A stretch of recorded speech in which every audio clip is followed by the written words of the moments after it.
in the United States, so I'm sure it's not illegal. I found David's love of radium slightly troubling.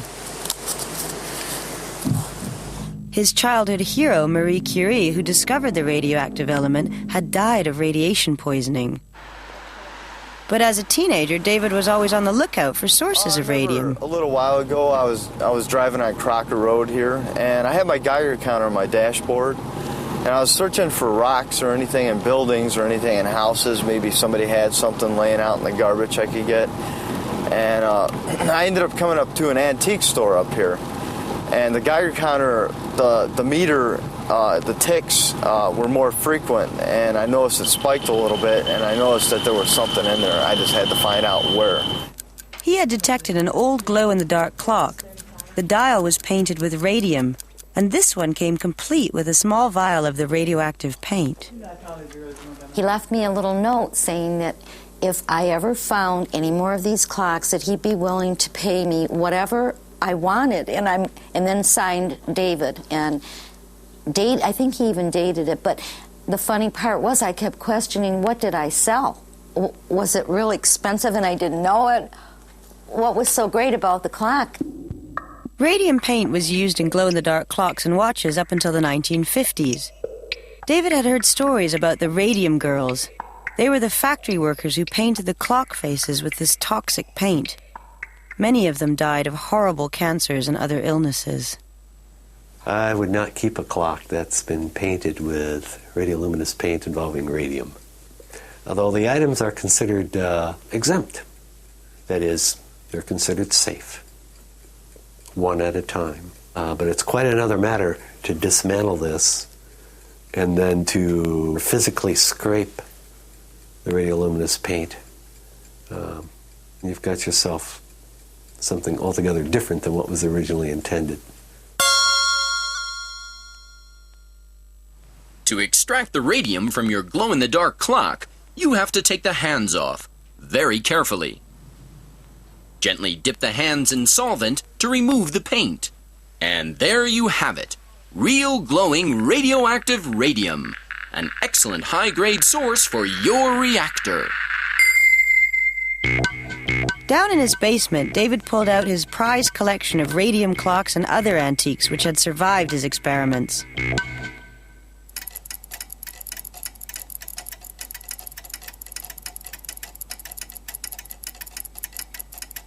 These are radium glow spotter rings, and they're from the 50s to 60s. Is there more radium in those rings than in the clocks? I could check. I believe so, but yeah, I could give you a visual on it real quick.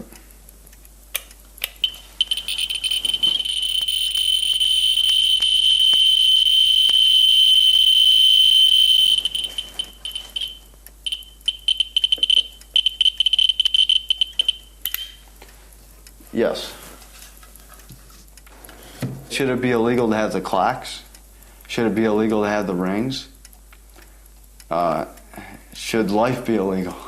The Constitution, I live in the land of the free. So if I'm not hurting anybody, why shouldn't I be free? David had now collected so much radioactive material that he wanted to put it all to good use. His goal? To build a breeder reactor, a device which could produce plutonium, the most dangerous radioactive element of all.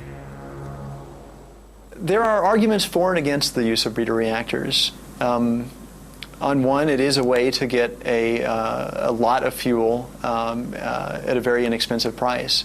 On the downside, it's a very dangerous thing to do, and if there is a catastrophe involving a breeder reactor, the consequences can be very severe. Radiation does have side effects if it's uncontrolled, but in a controlled environment, the benefits outweigh the risk, always. The benefits will always outweigh the risk. He was looking for ways to make something, to invent something that would help ease the drain on the world's oil supply. That's what he told That's you? one thing he told me, yes. Did you understand what he meant at the time? Oh, absolutely not. And he just wanted to do something to get noticed, I think. I think that's all it was, just for attention. And you think perhaps. Huh? Do you think it worked? He got the attention all right. Yeah, it worked. It's time to bring together everything you've learned from your nuclear experiments. Place the americium from the smoke detectors and radium from the clocks on a piece of foil. This will be the radioactive core of your reactor. Make some cubes out of the thorium from the gas lanterns and ordinary charcoal and wrap them in foil too. Arrange the cubes into a bigger cube. Drop the americium and radium core into the center of the cube and bind it all together in duct tape. Cobalt drill bits will act as your control rods. This is now a makeshift reactor. If the reactor is working, you can now make plutonium. This is where David's experiments started to go wrong. He took me to the house where his garden shed once stood and showed me where he kept his reactor. If I was to enter the shed here, enter the shed, it was about right here. Concrete cement blocks surrounding it. So it was already protected by concrete. His Geiger counter was now picking up radiation all the way across the yard. I knew if the ticks were increasing like that, if the beeps coming out of the audio here were increasing, that some kind of rays were coming out of that shed and getting over to the front of this counter. So were you worried? Yeah, I got concerned at that time. Concerned. Worried. I was scared. It seemed that his reactor was actually working. Scared that he might irradiate the whole neighborhood, he dismantled the reactor and put it in his car.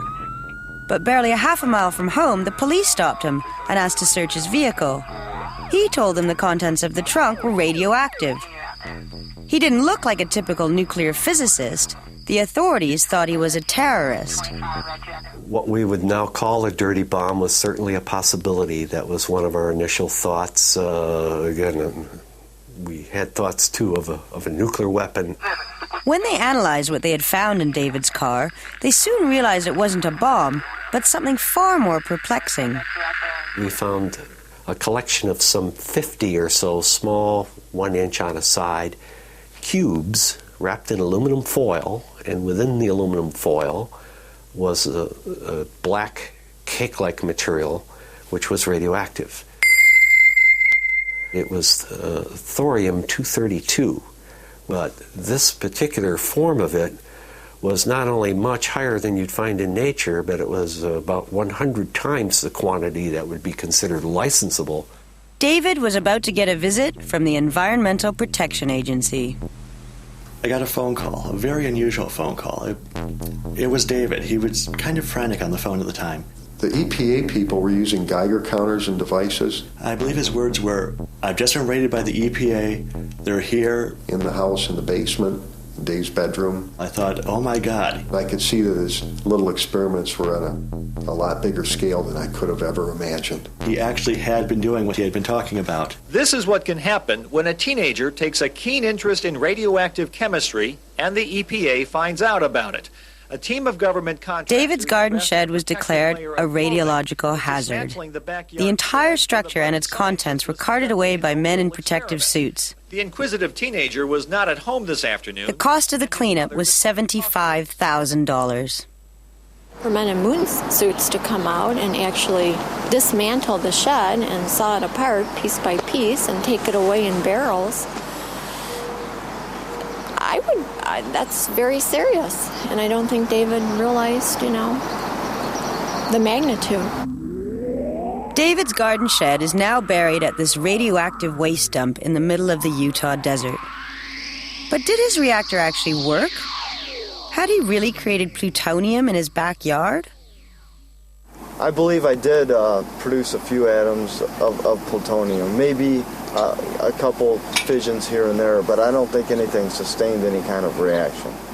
See, I believe that it was the thought that counted. At this point now in time, I'm very proud of Dave. It's It's not many 15-year-old kids that can put something together like this. In my wildest dreams, I don't think I could have done it. I feel that David Hahn should have known better. I mean, his motivations for doing it were unclear. His end goal seemed to be to make stuff radioactive, and that's not something that I want people to be doing just for the fun of it. David was never charged with any criminal offense. It seems he hadn't actually broken any laws. The regulations were designed for institutions, not private individuals. And despite all the fuss he caused, David still believes it was well worth the effort. I think if somebody thinks they can accomplish something, and if somebody's willing to take some risk out there, and their underlying intentions are good, then sometimes the laws don't always apply.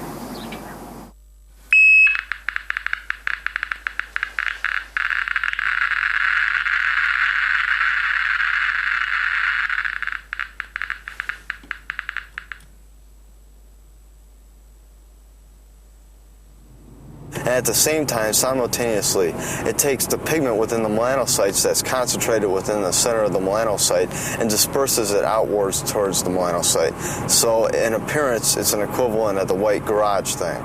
Take a circle of paint on a white garage, you can't see that circle of paint from a distance. When the hormones acted upon the melanocyte, the paint is dispersed as if you were to go splash the paint on the garage door. Now you can see it from a farther distance.